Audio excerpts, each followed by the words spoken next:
경남의 이슈를 집중 분석해보는 시간 헬로 이슈토크의 김세진입니다. 직장 내 괴롭힘 금지법이 시행된 지 일주일 만인 지난 7월 21일 경남도청 공무원이 자살로 생을 마감했습니다. 현재 고인의 극단적 선택의 배경을 두고 경남도청과 유족들은 미묘한 입장차를 보이며 갈등 중인 가운데 경찰은 직장 내 괴롭힘의 유무를 조사하고 있는데요. 오늘 헬로 이슈토크에서 그 자세한 내용 짚어보겠습니다. 오늘 함께해 주실 두 분 소개합니다. 이진욱 정신의학과 전문의 나오셨고요. 이혜영 변호사 나오셨습니다. 반갑습니다. 네, 안녕하세요. 반갑습니다. 네, 이번 사건으로 경남도 공직사회가 참 시끌시끌합니다. 아무래도 직장 내 괴롭힘 금지법 시행 초반과 맞물리면서 더 그런 것 같은데 이번 사건 변호사로서 어떻게 보셨습니까? 예, 개정된 근로기준법이 시행되면서 이제 막 직장 내에서의 갑질 문화를 이제 근절하려는 그런 분위기가 조성되기 시작하는 때여서 이제 안타까움이 더해지고 있는데요. 경남도는 담당 계장을 다른 부서로 정근 조치를 했고요. 예. 또 해당 부서장은 영가 중에 있다가 지난 7월 31일부로 대기 발령을 받았죠. 이제 일반 기업에서 일어난 사건이라면 이번에 개정된 근로기준법을 적용해서 이제 처리를 하겠지만 공무원은 안타깝게도 그 근로기준법의 적용 대상이 아닙니다. 예. 그 공무원은 근로기준법상의 사각지대에 있다라고 볼 수 있는데요. 근데 이번 사건을 직장 내 괴롭힘이라고 단정을 하고 법적인 절차를 진행하기는 좀 쉽지 않아 보입니다. 또 도내에 갑질신고센터는 있었다라고 하지만 또 제대로 기능을 하지 못했던 것도 같고요. 예. 네. 일단 사건을 좀 더 들여다보면 경남도와 유족, 사망에 이른 원인을 각각 다르게 주장하고 있는데 경남도 측에서는 고인의 우울증이었다. 유족은 상사의 괴롭힘 때문이다. 이렇게 주장을 하고 있죠. 예, 고인의 유품에서 그 다수의 직장 내 상사의 괴롭힘 정황이 이제 포착되는 것들이 발견되면서 이제 유족들이 상사의 괴롭힘이 사망의 원인이었다라고 주장을 하고 있는데요. 고인에게 우울증이 있었다고 하더라도 이 우울증의 원인이 업무상 스트레스 때문이었다라면 이제 공무상 재해라고 인정될 수가 있겠습니다. 근로기준법과 동시에 이번에 산업안전보건법 그리고 산업재해보상보험법도 같이 개정이 되었는데요. 개정이 되면서 그 규정 내에 직장 내 괴롭힘을 업무상 재해로 이제 인정을 하게 되었기 때문에 이로 인한 직장 내 우울증이 있었다면 이제 공무상 재해로 인정될 수 있는 거죠. 예. 사실 우울증과 상사의 괴롭힘 어느 정도 상관관계가 좀 있지 않습니까? 예, 맞습니다. 있습니다. 그런데 이제 우리나라는 이제서 이제 이런 법이 시행되고 있기 때문에 아직 정확한 통계는 없는 것 같습니다. 그런데 미국 통계를 이렇게 빌려보면요. 그런 괴롭힘을 당할 때 그 약 한 80% 이상의 그 정신적 증상을 나타낸다고 합니다. 그 중에서도 이제 공황 증상, 또 우울증 증상, 임상적인 우울증에 해당될 정도의 우울증을 한 50% 정도가 진단된다고 합니다. 특히나 이제 외상후 스트레스 장애라고 해가지고 이제 뭐 그거에 대한 트라우마가 생겼을 때 출근하려고만 해도 막 불안해진다거나 하는 그런 증상들 특히 많이 나타나는 것 같거든요. 근데 뭐 이런 꼭 어떤 상관관계가 당연히 있을 거라고 예상이 되지만 뭐 우리의 경험을 비추어 생각해봐도 우리가 뭐 과거 일을 했을 때 우리의 상사들이 다 있었을 텐데 그때 만약에 상사가 어렵거나 되게 힘든 분을 좀 만나게 되면 당연히 힘들고 불안하고 한 것들을 다 경험하기 때문에 이런 것들이 어느 정도인지 이제 충분히 예상할 수 있는 정도라고 생각합니다. 이번 경우에 상사 괴롭힘이 있었다라고 단정 지을 수는 없지만 경남도가 계속해서 고인의 우울증이 원인이었다라고 주장을 한다고 해도 전혀 관계가 없다고 볼 수는 없겠군요. 그렇죠. 단순히 고인의 지병으로만 인정이 되어야 경남도가 이제 책임을 벗어날 수 있을 텐데요. 이번 사건의 경우는 그 고인의 상사가 개인적인 업무를 지시를 하고 또 과도한 업무를 지시한 정황이 이제 고인의 문자 메시지나 또 주변인의 진술 등으로 정확히 확인이 되기 때문에 이제 업무상 스트레스가 전혀 원인이 아니었다라고 이제 보기는 어려워 보입니다.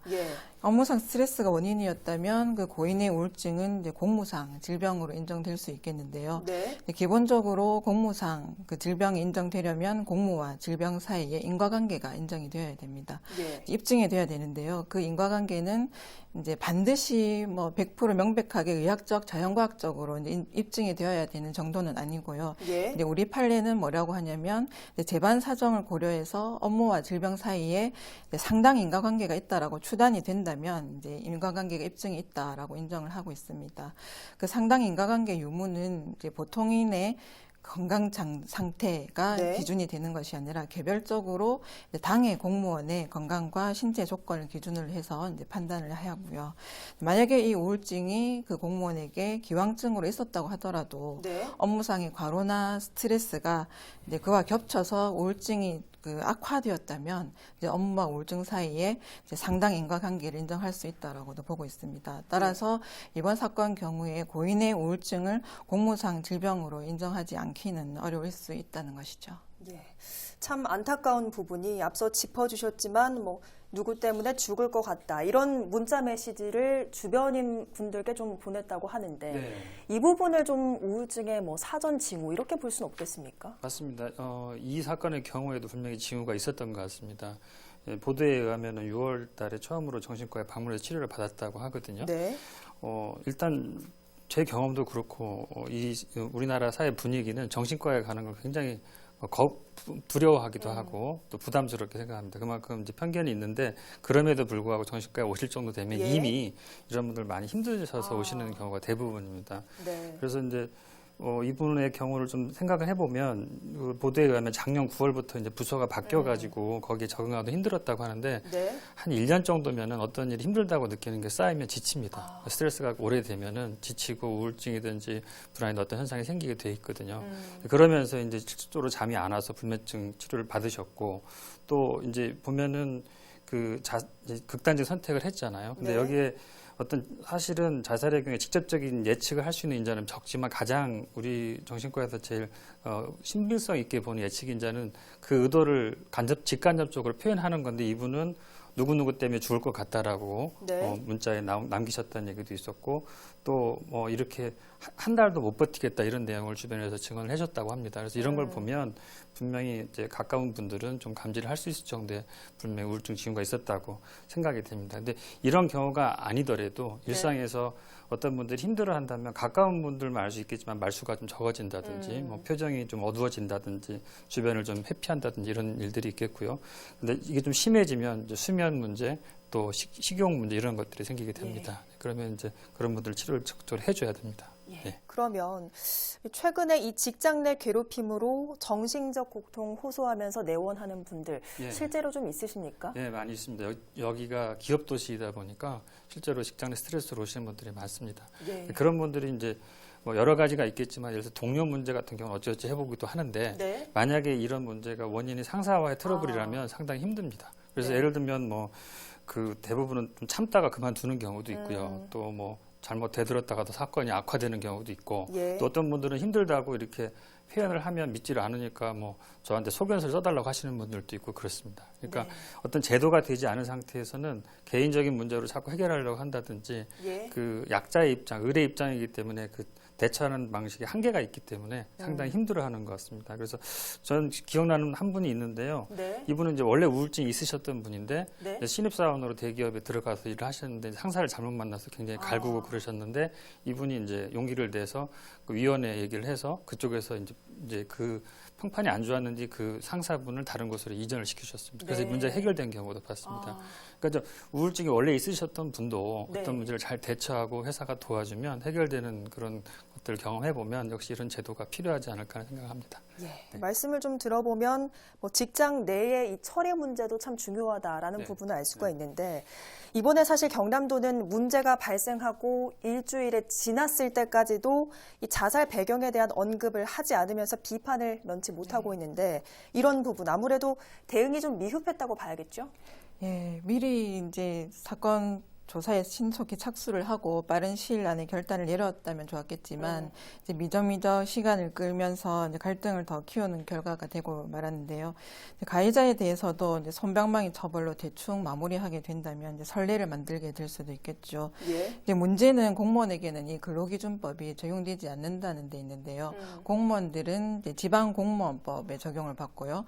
또 지방공무원 복무조례와 노조와 합의된 단체 협약에 적용을 받습니다.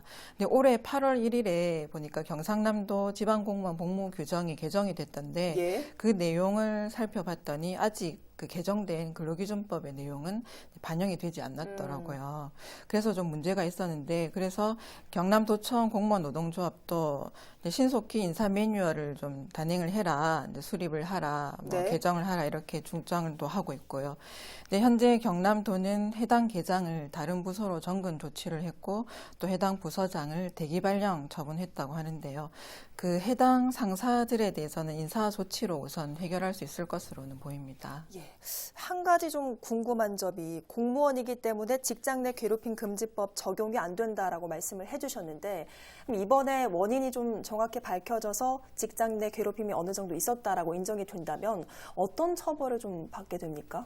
그러니까 지금 개정돼 있는 그 근로기준법 제76조의 2 내지 3을 보면 이제 직장 내 괴롭힘의 정의를 내리고 있고 이러한 행위를 금지해야 된다는 규정이 있고 또 사용자의 조치에 대해서만 규정을 하고 있습니다. 예. 근데 도청을 사용자로 보면서 조치를 하라 이렇게까지 적용하기는 어렵고요. 그래서 법률로 풀기는 좀 어려워 보이고 그래서 앞으로 이제 좀 개정을 하거나 이제 관련 조례나 지침을 지방의회를 통해서 마련해야 될 필요가 있다는 것이죠. 예. 사실 뭐 아직 정확한 결론이 나지 않았기 때문에 뭐 인권 보호 측면에서 인사이송이 된 상사들의 2차 피해도 좀 우려가 되는데 도청은 이 부분도 좀 신경을 써야 될 것 같아요. 예, 맞습니다. 이 괴롭힘의 정의가 아직 좀 모호한 부분도 있고 이 가해자들이 의도를 가지고 한 것인지 또 그렇지 않은 것인지에 대한 여러 가지 분분한 내용들이 있는데 보통 그 괴롭힘의 정의를 얘기할 때는 어찌됐든 현상에 이런 괴롭힘의 정의에 대한 현상에 해당될 때 그 괴롭힘의 정의로 보기 때문에 이 경우도 아마 그 가해자가 어떤 마음으로 했는지 그건 우리가 알 수가 없지만 이런 네. 내용들을 그리고 미리 알고 있었다면 이런 예전에 김영란법도 초기에는 여러 가지 문제점들이 많았듯이 이제 이게 초기이기 때문에 이분들이 이거 인지하지 못했을 상황들이 있기 때문에 네. 이런 것은 초기에 이런 어쩔 수 없는 이런 일이 생기지 않았을까 싶기도 하고요. 그래서 초기에 생긴 이런 가해자들의 그 어려움도 좀 우리가 배려를 해야 될 상황일 것 같습니다. 그래서 유언비어를 한다거나 뭐 신상털기를 하는 가짜 뉴스가 나오면 안 될 것 같습니다. 네. 저희가 이 경남도청 내 자살 문제 짚으면서 직장 내 괴롭힘 금지법 이 얘기도 지금 같이 짚고 있는데 정확한 시행 내용을 좀 다시 한번 짚어주시죠. 예, 일명 직장 내 괴롭힘 방지법이라고 하는데요. 근로기준법 제76조의 2 내지 3을 신설하면서 이 직장 내 괴롭힘의 정의를 내리고 있고 또 이 행위를 금지하고 있고 또 사용자의 조치에 대해서 규정을 하고 있습니다. 이 해당 조항은 직장 내 괴롭힘에 대해서 이제 뭐라고 정의하고 있냐면요. 사용자 또는 근로자가 동료 직관들도 다 포함이 됩니다. 네. 이런 근로자끼리도 이제 지위나 관계 등의 우위를 이용해서 이제 업무상 적정선에 넘어서는 행위로 이제 신체적, 정신적 고통을 이제 상대방에게 주거나 근무 환경을 악화하는 결과를 가져오는 그런 상황이 된다면은 괴롭힘이라고 이제 정의를 하고 있고요. 대표적으로 예를 들면 네. 폭행, 협박, 또 반복적인 폭언, 그 이사와 관계없는 음주 강요, 회식 강요 등도 포함이 되고요. 또 업무에서 의도적으로 이유 없이 배제하는 행위도 이제 직장 내 괴롭힘으로 인정을 하고 있습니다. 하지만 여러 사정을 고려해서 이제 종합적으로 정황을 이제 보면서 이제 판단을 해야 되겠고요. 이제 만약에 상사가 오늘 회식이니 한 사람도 빠지지 마라, 끝까지 자리를 지키라 말했다면 어떻게 하시겠어요? 직장 내 괴롭힘이 될까요? 해당이 되지 되겠죠. 않을까요? 지금으로서는 이제 이런 말도 하면 안 되는 상황이 된 거죠. 예. 그래서 개정 법률이 시행됨에 따라 이제 누구든지 또 직장 내 괴롭힘을 이제 사용자에게 신고를 할 수 있고 또 사용자는 이제 신고를 받으면 즉시 이제 조치를 취해야 되는데 그 조치라는 것이 이제 조사를 행하고요. 또 피해자 의견을 듣고 그 해당 근무 장소를 변경해 주거나 유급 휴가 명령을 내리는 등의 조치를 또 할 수 있고요. 또 괴롭힘 사실이 확인되었다면 그 가해자에게 이제 징계 등의 적절한 조치를 취해야 하는 것도 규정이 되어 있습니다.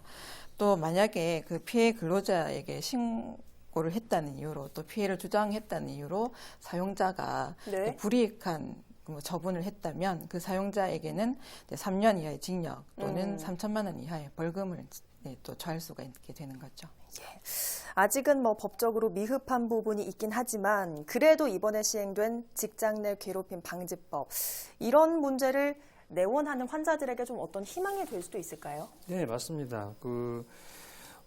이제 저도 좀 이런 문제들 일선에서 보면 답답하다는 걸 금치를 못 하거든요. 왜 그러냐면은 이제 예를 들어서 부부 문제가 있을 때 되게 이제 약한 부고 힘든 분들이 병원에 오시지 않습니까? 네. 그러면 이제 이분을 좀 도와줘야 되거나 아니면 상황을 좀 알기 위해서는 가족을 또 내원을 시켜서 얘기도 들어보고 갈등을 좀 조절해 주는데 네. 이제 상사가 문제가 일으키러 상사와 관계 문제는 상사가 병원에 오지 않죠. 그래서 네. 이런 문제들이 있을 때는 좀 답답하고 어떻게 이걸 도와줬으면 좋겠나 이런 생각들을 저도 일선에서 고민을 하기 때문에 이런 제도가 있다면 훨씬 환자 입장에서 대처를 잘 할 수 있겠지 않을까. 그래서 아무래도 의뢰 관계 또 병원에 오시는 분들은 약자의 입장이기 때문에 그런 분들을 제도적으로 도와주면 그분들이 또 많이 힘이 되고 아까 제가 설명했던 어떤 자기가 이런 것들을 사회적으로 도움을 받을 수 있다는 거 하나만으로도 네. 상당히 그 버팀목이 될 수 있을 거라고 생각합니다. 예. 네.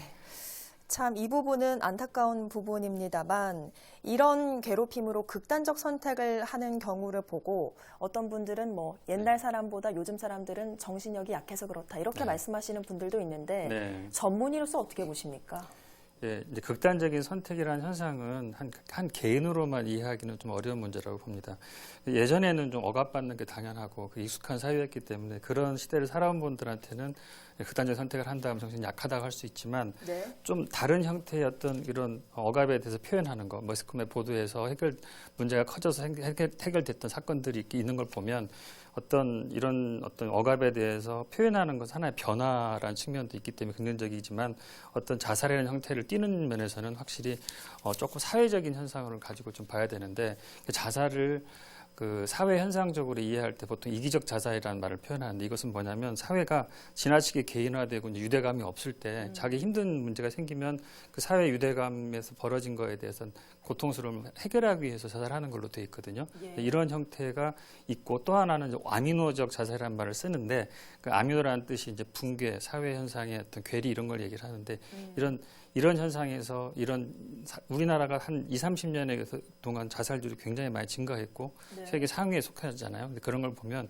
우리 사회가 굉장히 양극화라든지 가치체계 붕괴를 경험하고 있는 힘든 스트레스 사회라는 거죠. 그래서 그런 사회라는 걸 반영하기 때문에 어떻게 보면 이런 법이 만들어지는 건 하나의 현상이기도 하고 또 필요악이기도 한데 그만큼 좀 서글픈 현실이라는 생각도 좀 듭니다. 네. 네. 어쨌든 이번 법이 시행된 게 약자들에게는 좀 큰 힘이 될 것 같은데 자, 해당 법이 좀 시행 중인 만큼 직장 내에서 서로 간에 더 많은 부분을 조심하고 배려해야 될 것 같습니다. 법조인으로서 한마디 좀 조언을 남겨주신다면 어떤 게 있을까요?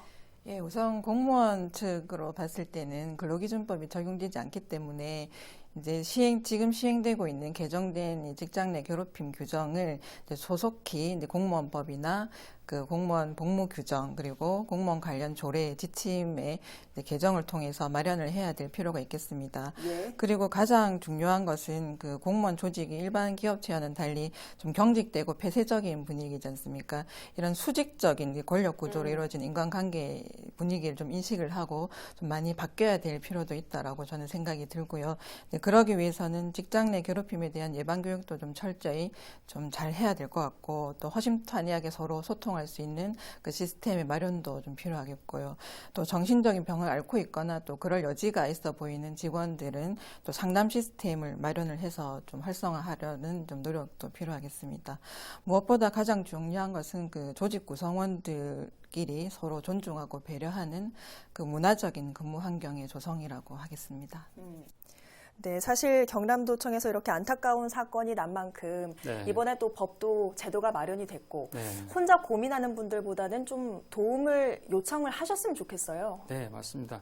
대개 보면은 이제 힘들어하시고 사건을 행동하시는 분들은 좀 소극적이거나 표현이 좀 안 되시는 분이기 때문에 꼭 주변 동료들에게 표현을 하는 용기가 필요하겠고요. 네. 또 이런 제도 하나 가지고만 이 사회가 변하지 않기 때문에 여러 우리 직장 동료들이 이런 분위기를 좀 바꾸는 그런 밑에서부터의 그런 움직임들이 있으면 좋겠습니다. 그래서 특히 힘든 분들은 꼭 상담을 빨리 요청하시고 또 네. 특히 못 자고 못 먹고 하는 문제가 있으면 상당히 문제가 커지거든요. 그래서 예. 그런 분들은 꼭 상담도 받으실 필요가 있습니다. 네. 예. 네, 점차 사회적 분위기도 바뀌고 있는 만큼 다시는 이런 안타까운 사고가 나지 않았으면 좋겠습니다. 국제노동회의 ILC는 직장갑질 가해자들이 피해자에게 물리적, 심리적, 성적, 경제적 해악을 유발하는 게 목적이라고 판단합니다. 직장 갑질이 사회에 미치는 해악이 큰 만큼 온 사회가 함께 대응해야 할 것입니다. 다시 한번 고인의 명복을 빕니다. 오늘 헬로 이슈토크 여기서 마칩니다. 함께해 주신 여러분 고맙습니다.